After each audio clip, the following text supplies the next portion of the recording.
You know what's weird? Nobody tells you that at some point, the world around you starts treating you differently. Not because you got a promotion. Not because you changed your wardrobe. Not because you suddenly became more attractive. It happens because of a number sitting quietly in your bank account. And that number is a lot smaller than you'd think. It's not 6 figures. It's not even close. It's $20,000. $20,000 doesn't just change how you see the world. It changes how the world sees you. And I mean literally every system around you, banks, landlords, employers, algorithms, starts responding to your existence differently. Like you unlocked a new character class in a video game and suddenly every NPC treats you like royalty. My name is Quinn, and I'm kind of obsessed with the invisible mechanics of money. The stuff that happens behind the scenes that nobody explains. If this video changes how you think about your next $20,000, drop a like and subscribe. Now let me show you what I mean. Here's something that will probably make you a little angry when you hear it. The entire financial system is designed to reward people who already have money and punish people who don't. And $20,000 is roughly the line where you cross from the punished side to the rewarded side. Let me give you a real example. When you have less than a few $1,000s in your bank account, what does your bank do? They charge you fees. Maintenance fees. Low balance fees. Overdraft fees. American banks collected over $7.7 billion in overdraft fees alone in a single year. Think about that. The people with the least money are paying the most fees. It's like charging someone drowning for the privilege of being in the water. But cross that $20,000 threshold and suddenly your bank does a complete 180. Fees disappear. Interest rates on your savings account go up.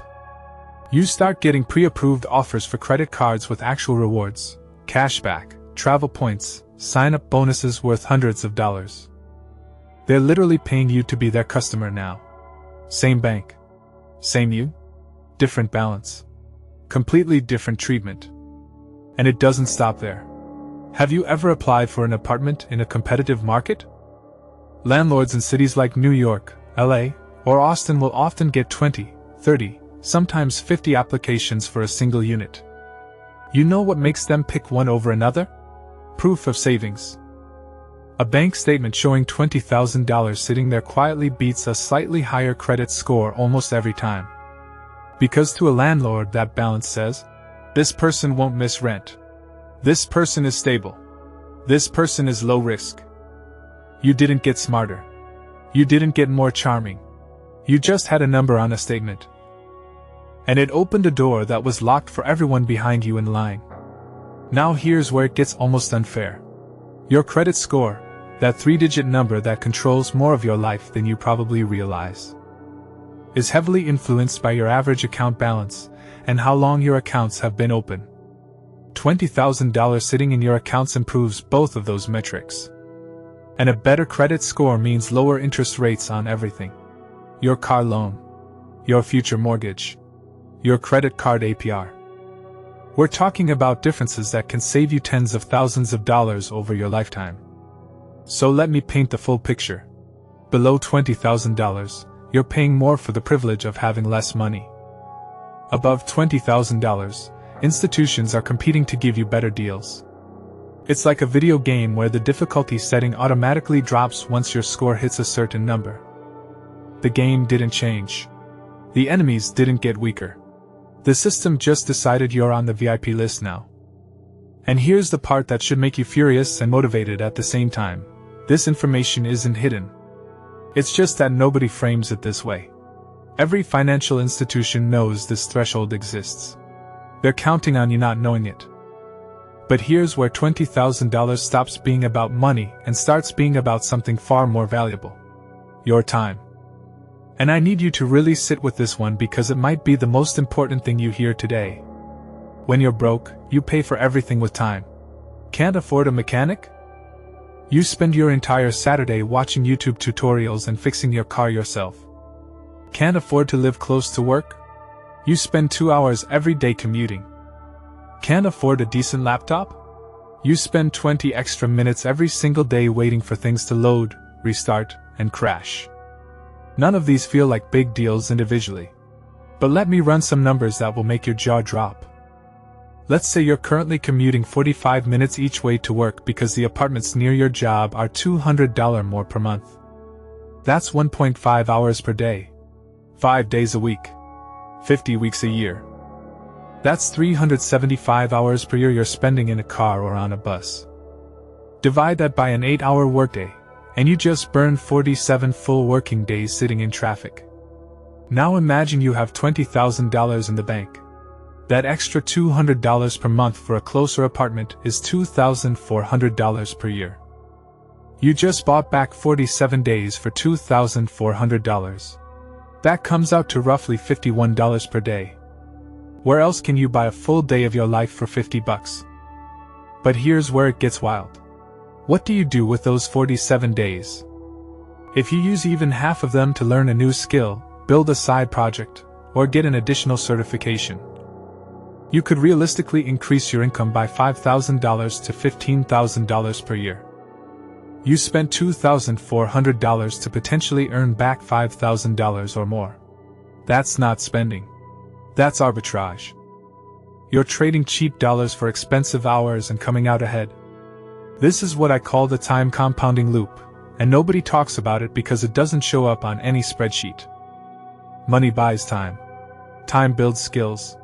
Skills create more money. More money buys more time. And the loop accelerates. Let me give you another example. Tax season. The average American spends 13 hours preparing their tax return. 13 hours of stress, confusion, and probably leaving money on the table. A good accountant costs $200 to $400 and statistically finds $500 to $1,500 more in deductions than self-filers. You're paying money to make money while getting 13 hours of your life back. But when you're below $20,000, that $300 accountant fee feels like a luxury you can't justify. So you spend the time instead. And time is the one resource you can never earn back. Here's the brutal truth that poor people pay for everything with time, and rich people pay for everything with money. At $20,000, you get your first opportunity to start flipping that equation. Not completely, you're not hiring a personal chef. But enough to start the loop spinning. And once it starts spinning, it doesn't stop. Because every hour you buy back becomes an hour you can invest in becoming more valuable.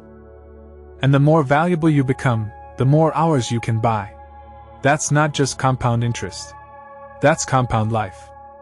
Now let me ask you something that might sting a little bit. Have you ever seen a perfect opportunity, a better job in another city, a training program that could double your income?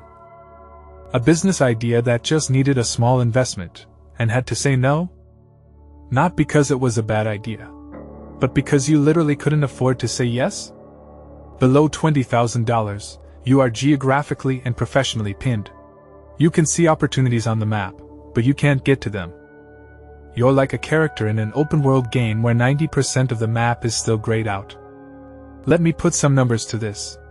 The average cost of relocating in the United States is between $5,000 and $15,000. When you factor in security deposits, first and last month's rent, moving costs, and the gap between jobs. If your bank account is at $3,000, moving to where the better opportunities are is literally impossible. You're trapped by geography. But at $20,000? That relocation cost becomes manageable. You can move to the city where your industry pays 30% more. You can take that position that requires you to start in 6 weeks instead of immediately. You can say yes to the opportunity in Austin or Denver or wherever your particular skill set is most valued. And it's not just geography. $20,000 is roughly the cost of a complete career pivot. A coding bootcamp runs $5,000 to $15,000. A professional certification might be $2,000 to $5,000. Add in 2 to 3 months of reduced income while you're transitioning, and you're looking at exactly the $20,000 range. So consider this. You're currently in a job paying $42,000 a year. You know that with a specific certification and a move to a different market, you could be making $65,000.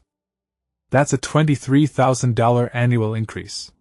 Your $20,000 investment pays for itself in less than a year, then keeps paying you every year after that. Below $20,000, that exact same career path exists, but it might as well be on Mars. You can't afford the training. You can't afford the move. You can't afford the income gap during the transition. You're aware the opportunity exists, which honestly makes it even more frustrating. This is what I call your opportunity radius. Below $20,000, your radius is local, your current job, your current city, your current network. Above $20,000, your radius explodes from local to national, and depending on your field, potentially global. $20,000 isn't just savings. It's a map. And for the first time, you can actually go where the pins are. Okay, now I need to talk about something that almost nobody discusses in finance videos. And honestly, it might make some people uncomfortable. But it's real, and pretending it doesn't happen would be doing you a disservice. $20,000 quietly restructures every single relationship in your life. Not because you start flashing money or bragging about your savings. Most people won't even know your balance changed. But the way you show up in relationships changes fundamentally, and people respond to that shift whether they realize it or not. Think about your family dynamics right now. If you're the person who's always a little tight on money, who can't split the dinner bill evenly, who needs to borrow $500 when things get rough, there's an unspoken power dynamic at play. You might not feel it consciously, but it's there. Your opinions carry slightly less weight in family financial discussions. Your advice gets a subtle eyebrow raise. You're the one people worry about, not the one people consult. But something shifts when you cross $20,000. You stop being the family member who needs help and start becoming the one who could help. You might never actually lend anyone money, that's often a terrible idea. But the fact that you could changes your position in the social hierarchy. Now let's talk about friendships. Here's an uncomfortable truth. Your social circle is heavily influenced by your financial tier, whether you want it to be or not. When you're constantly saying, "I can't afford that," to dinners, trips, and experiences, you gradually drift toward people in the same financial position. There's nothing wrong with that, but it limits your exposure to higher-earning networks where opportunities tend to flow. At $20,000, you stop being the friend who always has to calculate. You can occasionally say yes to the nicer restaurant, the weekend trip, the group experience. And slowly, almost invisibly, your network starts shifting. You begin attracting people with similar financial discipline and ambition.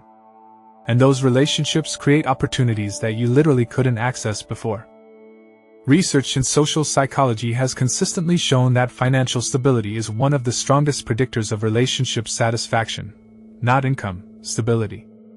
Partners don't care if you make $45,000 or $90,000 nearly as much as they care about whether you're stressed about money constantly. $20,000 in savings doesn't change your income, but it dramatically changes your stability signal. Here's what it comes down to. Below $20,000, you're unconsciously positioned as a receiver in most relationships. Receiving help, receiving concern, receiving advice. Above $20,000, you shift to being a resource. And that quiet shift changes who wants to be around you, which changes what opportunities find you, which changes everything. I call this social compound interest. And just like financial compound interest, it accelerates over time. Here's one that genuinely scares me when I think about it. And I almost didn't include it in this video because it's a little heavy. But it's too important to skip. $20,000 is the line where most people switch from reacting to their health to actually investing in it. And the financial difference between those two approaches is staggering. Let me show you what I mean. When you're below $20,000, here's how healthcare typically works. You skip the dentist because it costs $200 for a cleaning you're not sure you need. 2 years later, you need a root canal that costs $3,000 to $5,000. You skip the annual physical because the copay is $75 and you feel fine. 3 years later, you catch something late that would have been cheap and easy to treat early. You're not being irresponsible. You're being rational given your constraints. When every dollar matters, spending money on preventing a problem that might not happen feels like a luxury. So you gamble. And statistically, you lose.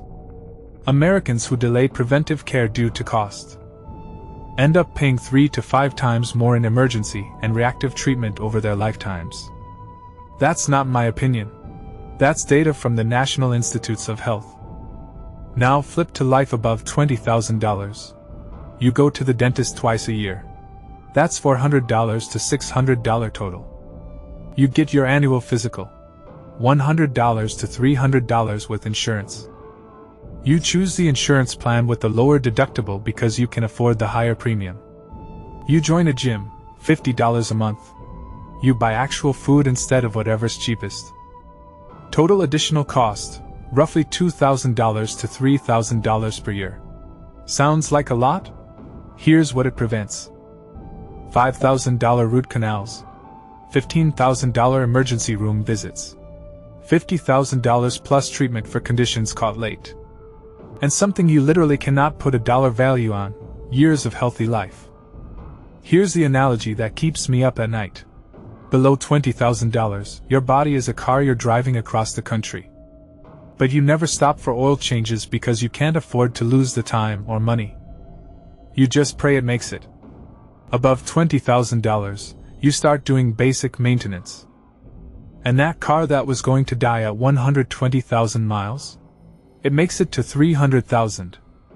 The cruelest irony in personal finance is this: being poor is expensive in every dimension. But health is the dimension where the cost isn't just money. It's years of your life.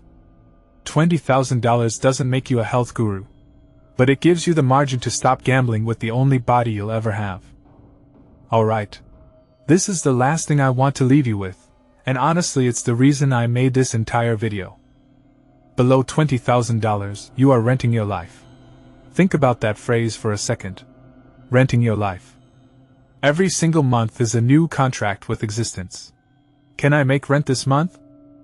Will my paycheck clear before that bill hits? Can I survive until the 15th? You are renegotiating your right to exist on a 30-day cycle. And if one thing goes wrong, one unexpected bill, one late paycheck, one medical emergency, the whole structure collapses. You don't own your next month. Your landlord does. Your boss does. Your bills do. You're a tenant in your own life. But at $20,000, something profound happens. For the first time, you own your next 6 months. Maybe not luxuriously. Maybe not comfortably. But you own them. If you lose your job today, you don't need to take the first desperate offer that shows up on Indeed tomorrow morning. You have 4 to 6 months to find the right job. Not any job. The right one. If a family emergency pulls you away for a month, your life doesn't implode. If you need to take a mental health break because you're burning out, you actually can. This is the difference between survival and sovereignty. Below $20,000, other people's timelines control yours. Your boss's deadline, your landlord's payment schedule, your credit card's due date. Above $20,000, you set the timeline. And here's what nobody tells you about freedom. Most people think financial freedom starts at $1 million. And sure, that's one version of it. But the first taste of freedom. The first moment you realize nobody can force you into a decision you don't want to make, that happens at $20,000. Not $1 million. Not $100,000. $20,000. And that feeling, that quiet, powerful, almost private feeling of knowing you own your next 6 months no matter what. That is why everything changes even more after $20,000. It's not the math. It's not the interest. It's not even the opportunities. It's that for the first time in your life, your timeline belongs to you. Start building it today. Because your future self isn't going to remember the sacrifices. They're going to remember the moment everything changed.